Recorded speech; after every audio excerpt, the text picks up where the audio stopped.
The room was silent until an old answering machine clicked and a trembling voice whispered, "They know where you are."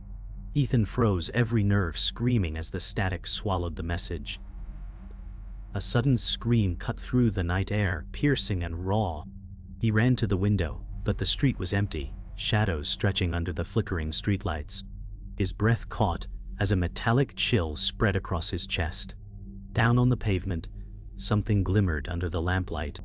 Ethan rushed outside, his footsteps echoing unnaturally loud against the cracked sidewalk. The night air was damp, heavy with a storm that hadn't yet broken. He crouched to pick up the object, a strange disc carved with unreadable symbols, its surface warm as though alive. Ethan whispered, "This shouldn't be here." The moment he spoke, his phone buzzed with static, though no call appeared. The symbols pulsed faintly, like veins of fire under stone, and Ethan's reflection in the disc wavered, as though it belonged to someone else. His heart raced, knowing he had already stepped into something he couldn't escape. The silence after the scream was worse than the sound itself, hanging in the night like an invisible weight. Ethan stood with the strange disc clutched tightly, his palms sweating. The houses across the street remained dark, their windows blank like eyes that refused to see. He whispered, "Someone's here."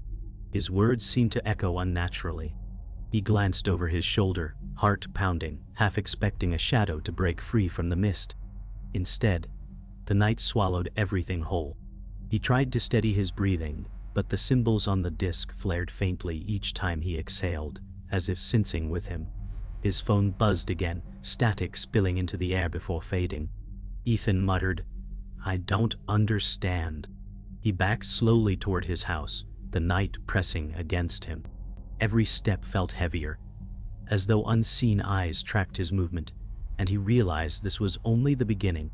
Inside, Ethan set the disc on the table, watching it pulse faintly in the dim light. His reflection in the glass window rippled, as though disturbed by an unseen current. He whispered to himself, "What do you want from me?" The air felt heavy, charged like a storm building just outside. A sudden creak from the hallway snapped his attention, his heart racing. He grabbed a flashlight and whispered, "Who's there?" His voice cracked under pressure. The beam of light swept across empty walls, yet shadows lingered too long, refusing to disperse. The silence pressed harder, an almost tangible presence moving just out of sight. The silence broke with a faint knock at the door, soft but deliberate. Ethan's pulse spiked and he whispered, "Not again." He moved cautiously, every creak of the floorboards louder than it should have been. He opened the door slowly, only to find nothing but mist curling at the threshold. On the ground lay a torn scarf, stained dark as though with blood. Ethan bent to pick it up, but the chill in the fabric made him recoil. The scarf didn't belong to anyone he knew, yet it seemed strangely familiar. A faint echo of the scream returned in his memory, sharper now, linked to this fragment. Ethan clutched the scarf, staring into the fog-drenched street. His chest tightened as he whispered, "This is a warning." A shape flickered briefly in the mist, vanishing before he could focus. He stumbled back into the house, locking the door. The disc on the table pulsed brighter, matching his rapid heartbeat. He whispered to himself, "They're watching." Shadows pressed against the walls, stretching unnaturally, their forms bending like smoke. He gripped the scarf tighter, realizing someone else's fear had been left in his hands. The voice from the machine echoed again in his head, "They know where you are," and he knew the nightmare had just begun. Ethan sat at the edge of his bed, the scarf and the disc resting beside him like cursed relics. His chest heaved as he whispered, "Why me?"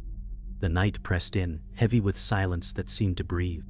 Old memories surfaced, images of a fire from his childhood, screams he could never forget.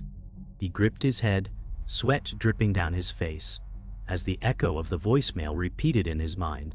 The sound twisted, now layered with his mother's voice calling his name. He gasped, "This isn't real." The walls seemed to bend, shadows curling in patterns that resembled the strange symbols. He closed his eyes, but the patterns followed him into the darkness behind his eyelids. A deep fear spread through his chest, a reminder of how easily the past bled into the present. He opened his eyes and muttered, "I won't break." Yet he knew the voice from the future had already found the cracks in him. The next day, Ethan sought out his old friend Claire, a reluctant confidante who had always seemed to know more than she admitted. She met him in a quiet diner, the windows streaked with rain. Ethan whispered, "Something's happening to me." Claire leaned closer, eyes darting nervously, and said, "You shouldn't have touched it." His pulse quickened. "You know what this is?" Claire's voice trembled. "Only pieces. I can't say everything. It's dangerous." Ethan pressed her, but she clutched her coffee mug, fingers trembling. She finally whispered, "The voice you heard, it's not just a warning. It's a map, but one that leads only to pain." Ethan leaned back, stunned by her fear, realizing she was hiding more than she revealed. Later that evening, Ethan returned home only to find the disc no longer on the table. Panic surged through him. He searched the living room, whispering, "Where are you?" His heart stopped when he spotted it resting on his kitchen counter, placed neatly as if someone had set it there. He hadn't touched it since last night. His voice cracked, "That's impossible." The symbols glowed faintly, pulsing in rhythm with his breathing again. The sound of static filled the room, not from his phone this time but from the old radio he hadn't used in years. He unplugged it, yet the noise persisted. Ethan whispered, "It's moving, on its own." Fear rooted him in place, and he realized the object wasn't just out of place, it was alive. Desperate, Ethan tracked down Henry, an eccentric insider known for his obsession with unexplained phenomena.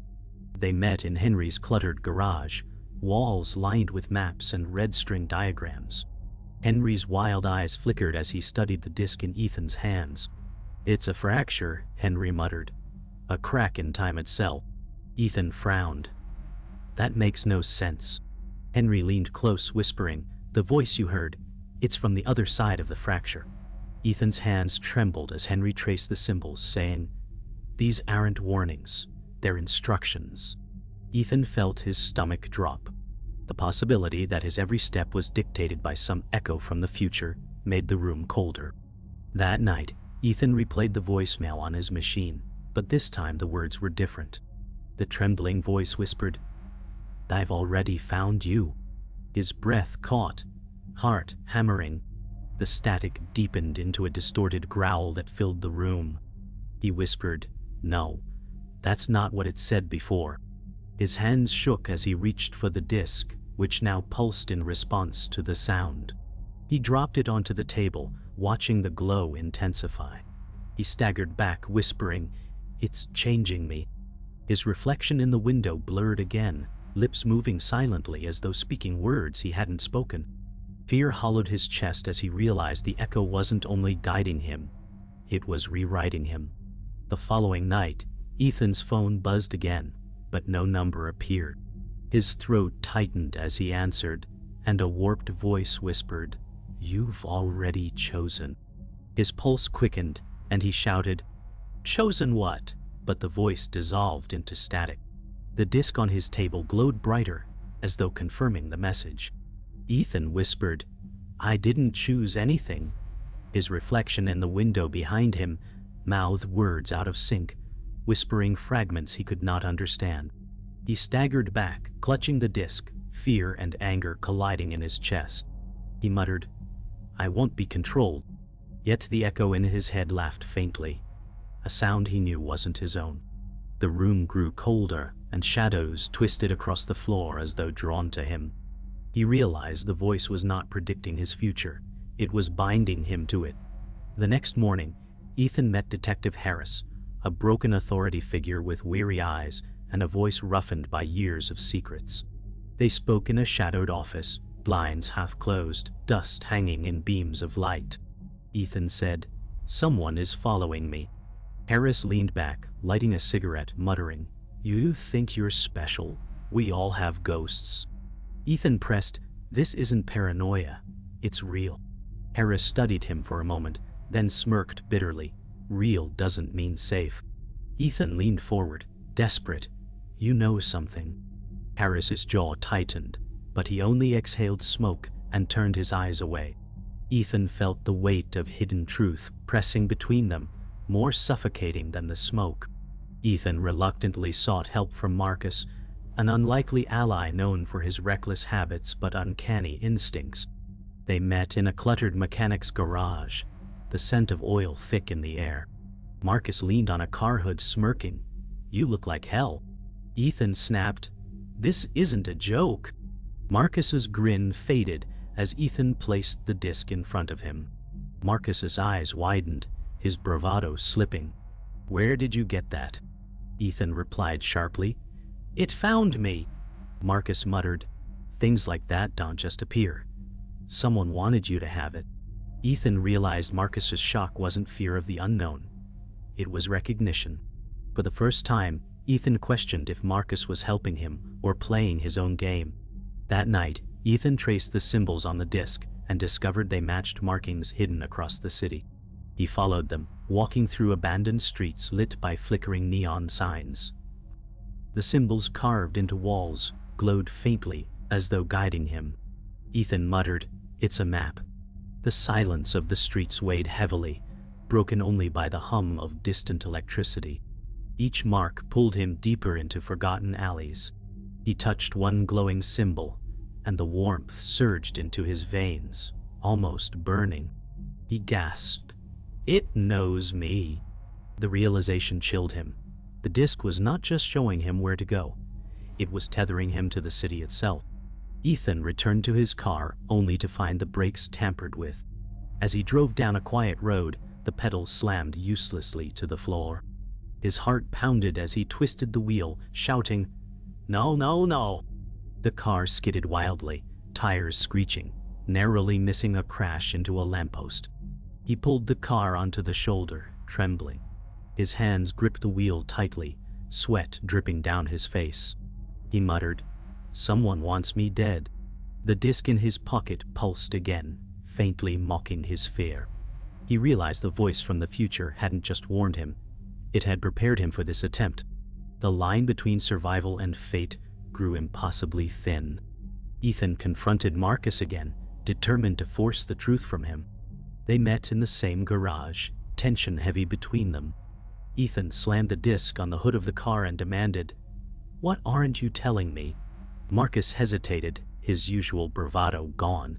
His eyes flickered nervously, and he muttered, "I didn't think you'd get this far." Ethan's stomach dropped. "You knew?" Marcus finally whispered, "I was told to give you the disc. I didn't know what it would do." Ethan's chest burned as betrayal cut deep. The person he trusted most had been the one to put him in danger. Marcus looked away, guilt written across his face, while Ethan whispered, "You set me up." The silence that followed was heavier than any scream. That night, Ethan replayed the voicemail again, but this time, the voice was different. The distorted whisper said, "You've met me before." His blood ran cold. He whispered, "Who are you?"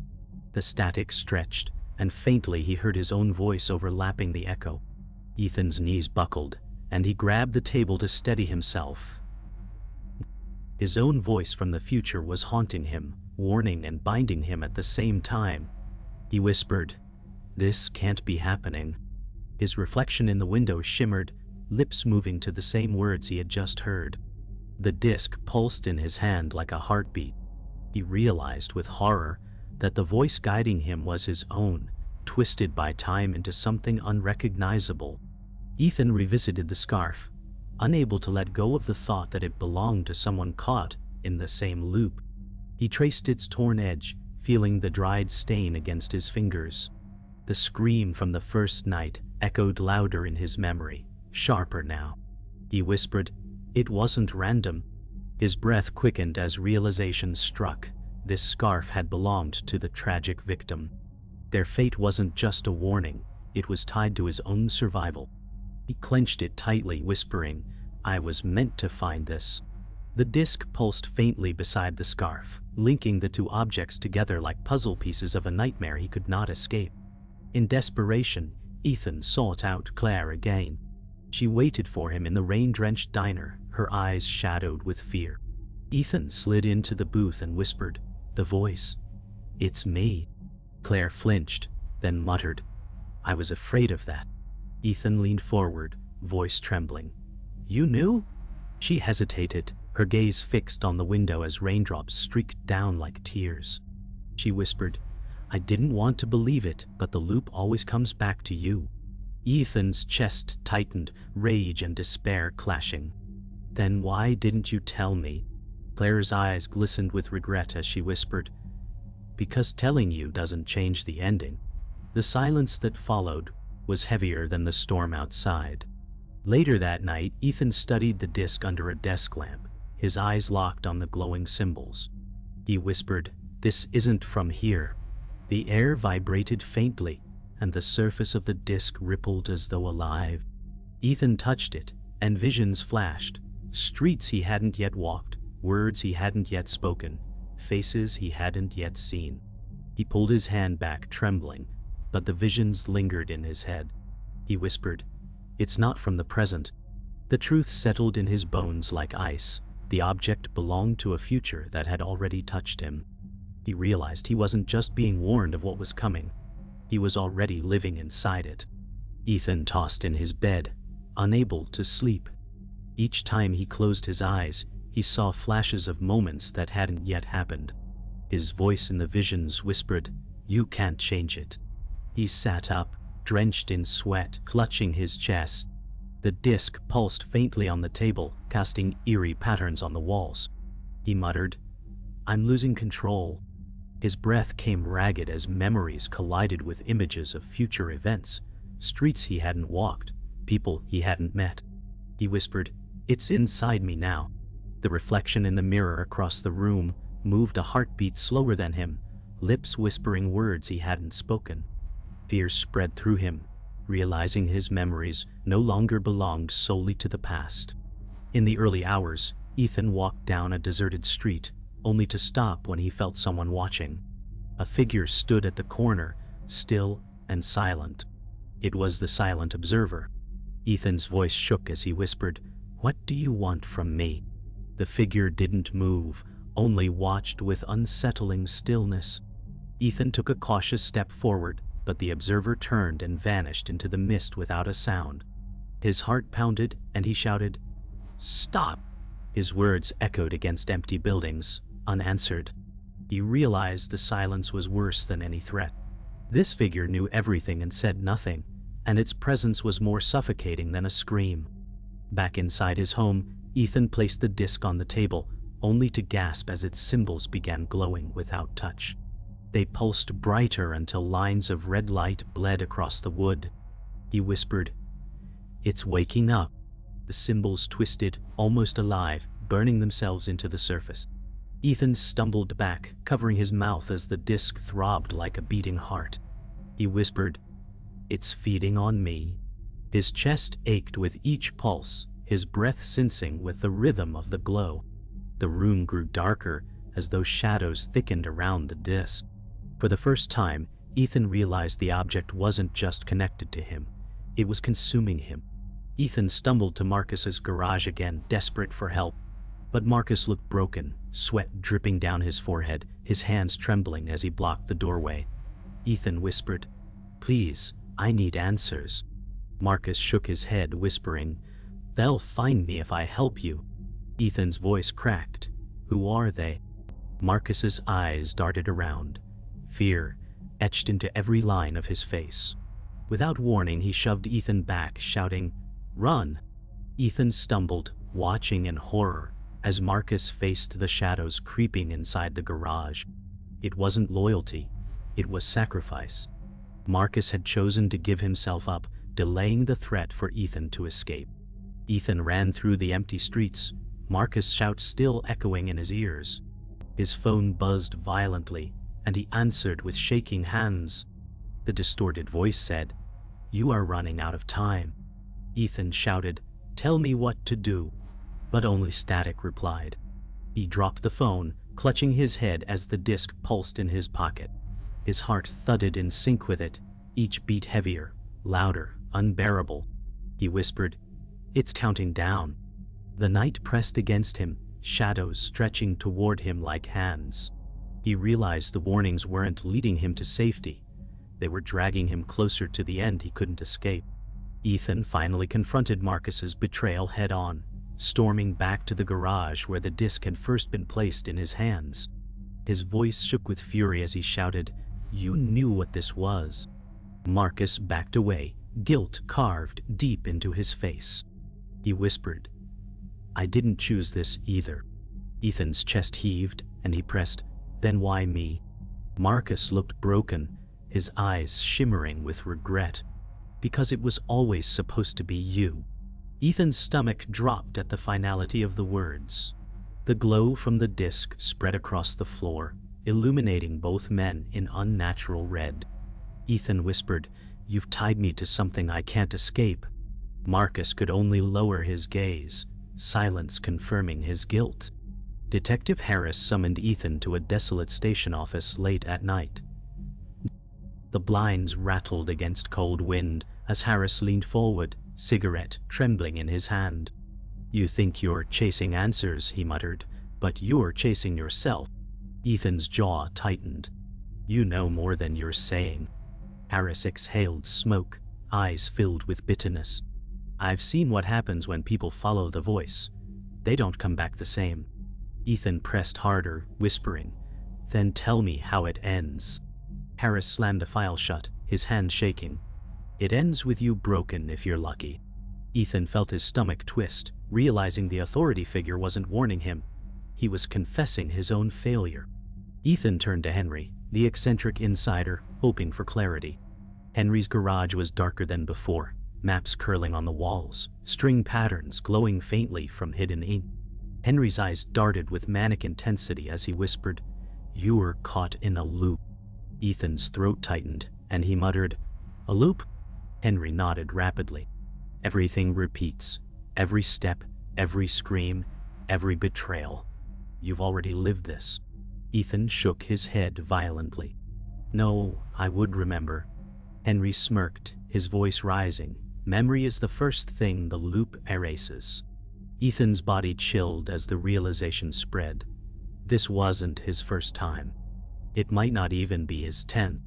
Later that night, Ethan stared into a cracked mirror, the disc glowing on the table behind him. His reflection shifted, lips moving differently from his own. He whispered, "Who are you?" The reflection smirked, eyes older, voice echoing faintly in his mind. "I'm you." Ethan stumbled back, knocking over the lamp.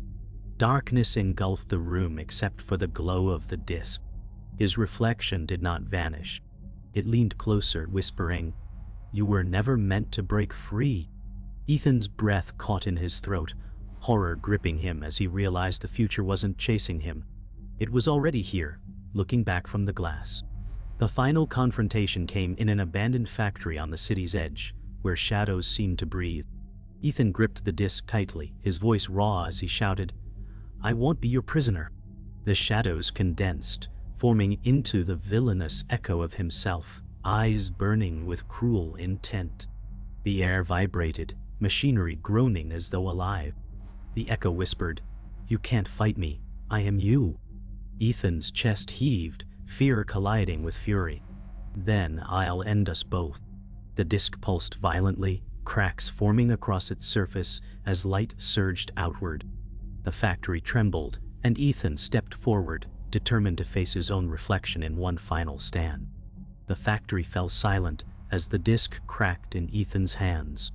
The glow dimmed, and for a fleeting moment he felt free. He whispered, "It's over." The air stilled, shadows retreating into the dark. Ethan stepped outside into the cool night, breathing heavily, believing he had broken the loop. The silence felt cleansing, as if the nightmare had finally ended. Yet the echo of his own voice lingered faintly in his mind, almost like a memory, refusing to fade. He muttered, "I won." But deep down he wasn't certain. At home, Ethan placed the shattered disc on the table. He leaned back in his chair, staring at it with hollow eyes. The silence of the house pressed down, broken only by the faint ticking of a clock. His hands trembled, but the object remained lifeless. He whispered, "I'm free." Yet the scarf on the table stirred faintly in the draft, reminding him of the scream that began it all. His relief thinned, replaced by unease. The victim's presence still clung to him, a ghost woven into the silence. He realized victory did not erase what had been lost. Days later, Ethan walked through town, trying to convince himself life was normal. The streets were filled with distant chatter and headlights, yet he felt apart from it all. At the corner, he stopped abruptly. A stranger brushed past, dropping a note into his hand. Ethan unfolded it, breath catching at the sight of the same strange symbols etched across the page. His stomach turned cold. He whispered, "No, not again." The world around him seemed to dim, the noise fading as his pulse hammered. The loop had not ended. It had only changed shape. That night, Ethan sat in his bedroom, lights off, staring into the darkness. The phone on his nightstand buzzed suddenly, its glow cutting through the gloom. He hesitated, then answered. A trembling voice whispered, "You never escape." Ethan froze, gripping the phone so hard his knuckles whitened. He whispered, "No." But the call ended in static. The silence that followed was suffocating. His reflection in the window shifted again, lips curling into a cruel smile that wasn't his own. The final moment came with a sound that froze Ethan's blood, the same scream that had started everything, piercing the night outside his home. He stumbled to the window, staring into the fog-drenched street. There, lying under the flickering streetlight, was a new disc, unbroken, its surface gleaming with fresh symbols. Ethan's chest tightened as he whispered, "It's starting again."